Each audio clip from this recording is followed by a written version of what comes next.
Namanya Dani. Seorang sopir logistik lintas kota yang sudah kenyang pengalaman mengemudi di malam hari.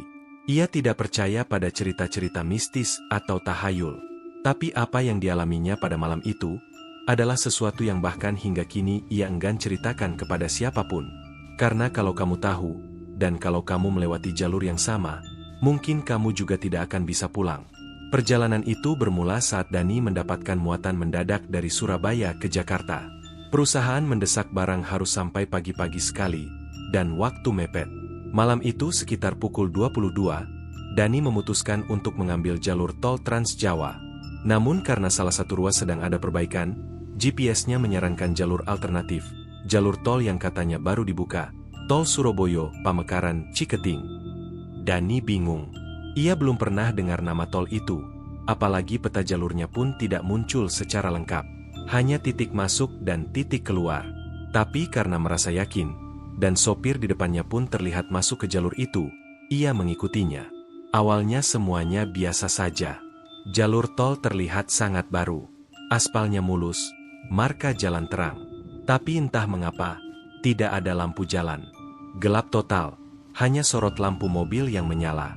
Lalu ia menyadari, tidak ada kendaraan lain selain dirinya. Bahkan sopir yang tadi ia ikuti, entah sejak kapan sudah tidak terlihat. Dani memperlambat kecepatan, tapi sesuatu terasa aneh. Kilometer digital truknya tidak bertambah, seolah-olah ia tidak bergerak. Tapi ia yakin sedang menyetir, roda berputar, jalan ada di depannya. Kemudian ia melihat bangunan kecil di sisi kanan jalan, seperti pos jaga, dengan satu lampu menyala. Di dalamnya, ada seorang pria tua duduk diam memandangi jalan. Dani memutuskan untuk berhenti dan bertanya. Ia menepi ke bahu jalan dan turun. Namun saat ia mendekati pos itu, posnya kosong. Tidak ada siapa-siapa. Tapi gelas kopi di meja itu masih berasap, dan kursi yang tadi terlihat diduduki, masih bergerak sendiri perlahan. Ia buru-buru kembali ke dalam truk dan melanjutkan perjalanan. Tapi setelah beberapa menit, Dani mulai menyadari sesuatu. Jalannya berulang. Ia melihat kembali pos yang sama, tanjakan yang sama, tikungan yang sama, bahkan tanda jalan yang bertuliskan, KM0 selamat datang. Dani panik. Ia memutar setir dan memutuskan untuk berhenti total, mencoba buka Google Maps. Tapi semua aplikasi di HP-nya tidak bisa memuat lokasi. Bahkan jam digital dashboard-nya berhenti tepat pukul 23.44. Dan sejak itu, tidak pernah berubah. Lalu suara mulai muncul dari belakang kabin truk. Suara tawa. Tawa anak kecil. Dani menoleh ke kaca belakang, dan samar-samar melihat bayangan kecil berlari-lari di dalam muatan truk. Ia turun, membuka pintu belakang truk, kosong. Hanya ada peti-peti tertutup plastik. Tapi jejak kaki kecil, basah dan berlumur lumpur, jelas terlihat di lantai besi.